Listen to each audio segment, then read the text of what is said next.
Hello दोस्तों, welcome to ICM channel. आज हम लोग यहाँ पे जानने वाले हैं 3 शेयर के बारे में, तो आप इस वीडियो को जरूर से अंत तक देखना। पहले हम लोग यहाँ पे कवर करते हैं आईआरएफसी के बारे में। तो आज के दिन यहाँ पर जो स्टार्टिंग में कुछ जो है गेन देखने को मिला, लेकिन उसके बाद फिर यहाँ पर एक फ्लैट क्लोजिंग यहाँ पे होता है। देखो यहाँ पे कल का एक न्यूज़ था जो आप लोग यहाँ पे जान लो, जिसे यहाँ पे नहीं मालूम है, लेकिन उसके बाद ही हम लोग यहाँ पे आगे भी डिस्कस करेंगे। तो यहाँ पर आप देख सकते हो कि 3000 करोड़ तक का यहाँ पे जो फंड रेज यहाँ पे कर रही थी आईआरएफसी, ठीक है। और ये बॉन्ड्स के जरिए यहाँ पे फंड रेज यहाँ पे होते हुए दिखाई दिया है, और आज के दिन ये जो सक्सेसफुली यहाँ पे हो चुका है। ऑलमोस्ट यहाँ पे 2997 करोड़ का यहाँ पे फंड रेज जो है दिखाई दे रहा है, और इसलिए आज के दिन जो है स्टार्टिंग में कुछ जो है यहाँ पे गेन देखने को मिला, फिर यहाँ पर एक फ्लैट क्लोजिंग। अब यहाँ पर फिर से बहुत लोग यहाँ पे ये जानना चाह रहे होंगे कि क्या अभी हम लोग यहाँ पे इसके बारे में सोच सकते हैं। देखो पहले यहाँ पे यदि देखेंगे हम लोग 5 दिन का रिटर्न, तो यहाँ पे 11.5% तक जो स्टॉक भागते हुए दिखाई दे रहा है। और यदि हम लोग इसके बारे में जाने ना, तो देखो सबसे पहली बात, यदि आप यहाँ पर लॉन्ग टर्म पर्पस के लिए जा रहे हो ना, तो ज़रूर से आप इसके बारे में जा सकते हो, ठीक है। आराम से इसे यहाँ पे आप बाई करो। कंपनी गजब की है, और मेरे हिसाब से जो कंपनी का फंडामेंटल है वो भी यहाँ पे गजब का है। इसका पेग रेशियो भी यहाँ पे अट्रैक्टिव है, 0.71 का ही पेग रेशियो है। मतलब अभी भी ये अंडर वैल्यू ही यहाँ पे स्टॉक ट्रेड होते हुए दिखाई दे रहा है। हाँ, बस यहाँ पर एक चीज़ को यहाँ पे ज़रूर से ध्यान रखना, जो लोग शॉर्ट टर्म के लिए जा रहे हैं, जो यहाँ पर अच्छा खासा सरकार का स्टेक देखोगे तो यहाँ पे 86.36% का यहाँ पे प्रमोटर स्टेक दिखाई देता है।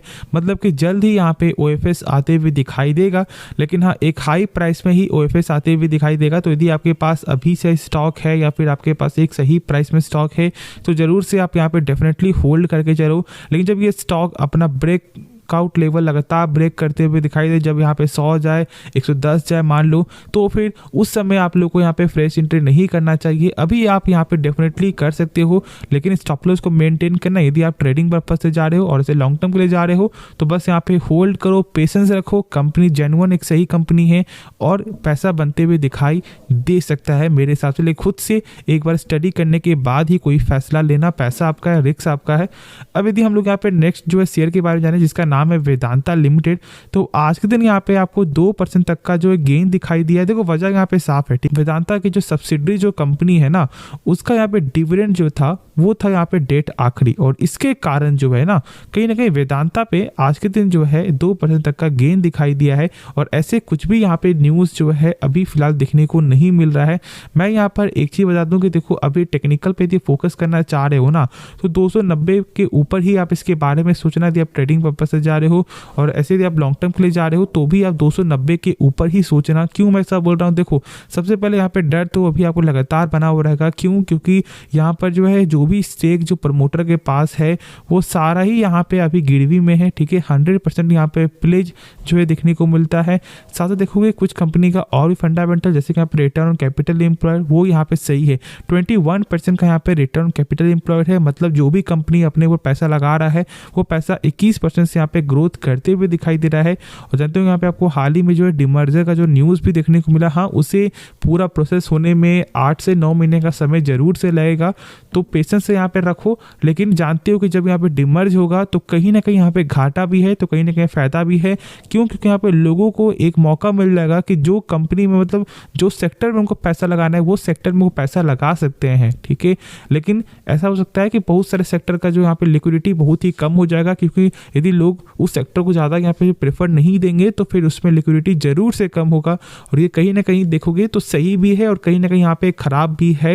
मतलब आपको तो मौका मिल रहा है, लेकिन एक दो कंपनी का जो यहाँ पे लिक्विडिटी वो भी कम हो जाएगा मेरे हिसाब से। अब मैंने टेक्निकल भी शेयर कर दिया है। अब जो नेक्स्ट जो शेयर है जानते हैं इन्फोसिस के बारे में। और देखो आज के दिन जो है आपको 2% तक का ऑलमोस्ट यहाँ पे फॉल देखने को मिला। स्टार्टिंग में यहाँ पे और ज़्यादा ही फॉल देखने को मिल रहा था, लेकिन ये फिर जो है धीरे धीरे ये सस्टेन करता है।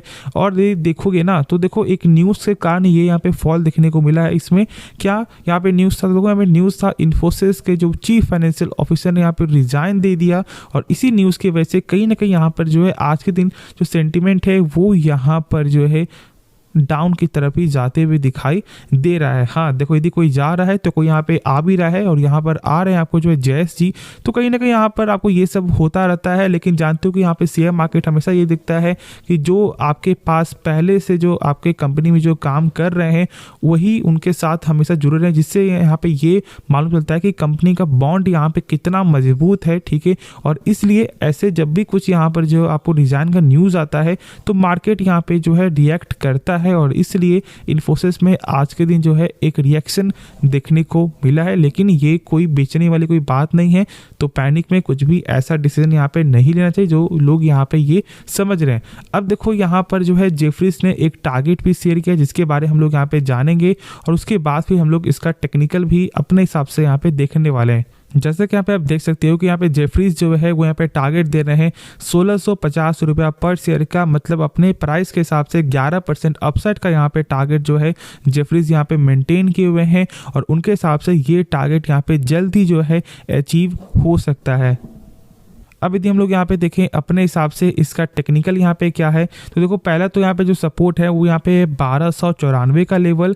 लेकिन यदि आप यहाँ पे देखोगे कि एक जो ट्रेंड लाइन के हिसाब से जो यहाँ पे सपोर्ट है ना, वो कहीं ना कहीं यहाँ पे थोड़ा सा जो है ब्रेक होते हुए दिखाई दिया है। कभी यहाँ पर ये जो है अपना लेवल को ब्रेक नहीं, हाँ बस एक बार यहाँ पे रिटेस्ट होते हुए दिखाई दिया, लेकिन उसके बाद ये फिर आपको नीचे की और ही जो गिरते हुए दिखाई दे रहा है। मेरे हिसाब से देखो अब बस आप यहाँ पे ये चीज़ को समझो कि जब लॉन्ग टर्म के लिए जा रहे हो और यदि प्राइस आपको यहाँ 1400 या फिर 1430 या फिर 1400 के भी नीचे यदि मिल रहा है, तो ये एक बेस्ट अपॉर्चुनिटी मेरे हिसाब से यहाँ पे हो सकता है यदि आपको IT सेक्टर का बिजनेस जो है पसंद आता है, और ये कहीं ना कहीं एक लॉन्ग टर्म का सेक्टर है, तो इसे भी जरूर से आप यहाँ पे मेंटेन करना। लेकिन जब ट्रेडिंग पर्पज से जा रहे हो तो मेरे हिसाब से थोड़ा सा भी आपको वेट करना चाहिए। जब इसका लेवल आपको 1500 के ऊपर जाए तो ही आप इसके बारे में सोच सकते हो। यदि आप ट्रेडिंग पर्पज से जा रहे हो और ऐसे लॉन्ग टर्म के लिए या फिर शॉर्ट टर्म के लिए 5 से 6 महीने के लिए आप यहाँ पे होल्ड करने के लिए सोच रहे हो, तो बेटर प्राइस में ही अभी भी स्टॉक यहाँ पे दिखाई दे रहा है। और ऐसे तो कंपनी का जो फंडामेंटल है वो तो यहाँ पे लगातार स्ट्रॉन्ग बना हुआ ही है, तो फिर कोई डर वाली बात ही नहीं है। तो होप आपको ये वीडियो पसंद आया होगा, तो आप इस वीडियो को जरूर से लाइक करना, आप इस चैनल को जरूर से सब्सक्राइब भी करना, दोस्तों में जरूर से शेयर करना। तो मिलते हैं नेक्स्ट वीडियो में, तो तब तक के लिए धन्यवाद।